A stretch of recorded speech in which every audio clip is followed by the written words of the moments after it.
with Jesus and Mary. And when Jesus saw that he answered with understanding, he said to him, "You are not far from the kingdom of God." And no one dared to ask him any more questions. Brothers and sisters, in our gospel today, we see one of the unpeculiar, hindi karaniwan na scribe na nagtanong kay Lord. And if I'm not mistaken, sa three gospel with Luke and Matthew, together with Mark that we have read today, dili nila binigay ang pangalan nitong scribes. And of course, in some tradition, it has its name. But in the gospel, in the so-called synoptic gospel, dili nila gisulti. Sinabi yung kung ano yung pangalan nitong scribe. And what is interesting is that this scribe, kining skriba na nagtanong kay Lord, are not the same as the other scribe. Di ba? Sa ibang part ng gospel, yung mga scribe, kasama yung mga Pharisees, nagtatanong sila, nangungutana sila. They ask questions to destroy our Lord, to see something wrong with our Lord, para mahuli si Jesus. Pero, ang pagkakaiba, kining describe, he does not ask for that reason. He is really honest and sincere to ask the Lord, which is the first of all commandments. Kaya nga, he asked really out of sincerity na malaman sa ba yung first commandment, Lord. And Jesus gave him the most important answer, which is the answer that until now is the bulwark, is the soul of the Christian religion, Christian faith. And what is that? The two commandments of love. Isa lang yung hiningi o tinanong nung scribe, which is the first commandment. But Jesus seems to give him two answers. Di ba?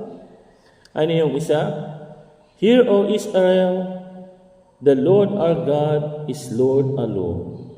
You shall love the Lord your God with all your heart, with all your soul, with all your mind, with all your strength." And the second is this. The second is this. "You shall love your neighbor as yourself." So, dalawa ba yung answer ni Lord dun sa scribe na nagtanong na ng isa lang yung tinanong niya? Of course, as we knew, as the church teaches us, as Jesus teaches us, and what the Lord wants us to learn is that these two love of God and of neighbor are only one. Sabi nga, it is a coin. It's like a coin with two faces. Isa lang, pero magkasama itong love of God and love of our neighbors. And what is the answer? Ano yung tubag, or what is the reaction of the scribe when Jesus answered these two commandments? He said, "Well said, teacher." Then dito hindi na nilagay, pero ito pala, he repeated, inulit nung scribe yung sinabi ni Lord. And ano yung dinagdag? Tingnan nga natin kung nakikinig kayo. Ano yung dinagdag nung scribe sa sinabi ni Jesus about the love of God and about the love of neighbor? ang idinagdag niya, no, sabi niya, is worth more than all burnt offerings and sacrifices. Kita niya. He agreed with the Lord and he understand. No? Kaya nga at the end, di ba sabi ni Lord, no? Jesus saw that he answered with understanding. No? Naintindihan niya yung tubag ni Lord at he really knew, no? Nung sinabi ni Lord yung answer, no? Siya mismo, no? Nakabalo siya na, ito yun, no? And that is true, no? Loving God and loving our neighbor, no, is more than all offerings and sacrifices. Tinuod man yun, no? Kasi kung mag-offer kita, mag-sacrifice kita, but we do not have love of God and love of neighbor, those are nothing. Hindi tayo magkakaroon ng merit. No? And hindi yung ating good works para tayong yung mga no? Philanthropist na tinatawag, no? Na nagmamahal just for the sake tumutulong pala, nagtatabang for the sake of tulong. Pero sabi nga ni St. John Paul II, a simple philanthropism cannot save us. No? Kasi saan? Babagsak yun sa tinatawag na Pelagianism. No? Na ibig sabihin, gagawa tayo ng mabuti because gusto lang natin o dahil naawa lang tayo. No? Pwede man yun, pero it will not give us the salvation. Because remember, ang isang Kristiyano, when we do good, we do not only do good for the sake of here, natural order. When we do good, no, we also have a double effect. No? Di lang dito, pero pati na rin doon sa langit, sa heaven. We gather merit for our heavenly kingdom. Kaya nga, no, ang turo ng simbahan sa catechism and even the simple theology, no, the more merit we have, the more we are near to God in heaven. No? Kasi yung merit, yun yung nakikita natin, no? Of course, in some way symbolizes doon sa halo, no? Nakikita natin sa mga santo, no? Yung halo, no? That symbolizes the merit we have.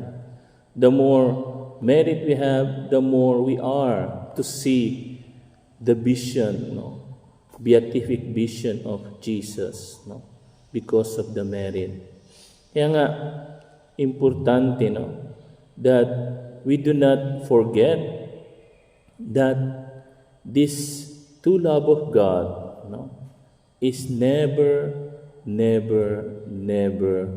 separated, no? And that these two commandments of love is important in all we do sa tanan natong gibuhat, no? Sa atong mga sacrifice, sa ating mga offerings, no? Sabihin, ay, alam ko na yan, Father, no? Tagal na sinabi yan, no? But sometimes, no, we are not like the scribe. You know, alam nyo, may pagkakaibang to know and to understand. Alam niyo, marami sa atin, alam natin, pero hindi natin naiintindihan. No? We are not like the scribe who, after that Jesus said this, he really understand what Jesus said. But we sometimes know and we do not understand. Kaya nga, may sinabi si Saint Anselm, no, doon sa about sa credo ut intelligam, if I'm not mistaken, no? Credo ut intelligam. What does it mean? Faith seeking understanding. No? We do not only believe, but we understand what is we are believing. No? What is love for us is not only a matter of words. It's only words. No. But it's a matter of understanding and doing it in our everyday life. And let us look and judge ourselves with these two commandments. Do not judge and look for others regarding this. No? Kasi yun ang problema. No? Kapag kining commandments, tinitingnan natin, si ano nga, si father nga, si sister nga, si brother nga. No.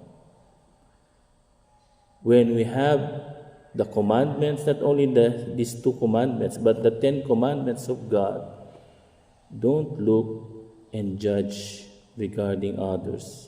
Look first of yourself. Examine yourself. No?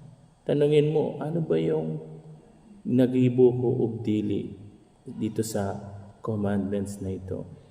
And there you will grow as Catholics and as a good citizens. And as we celebrate today this Holy Mass, let us ask the Lord and our Blessed Mother to help us to understand and to put into practice these commandments of love. Praise be Jesus and Mary.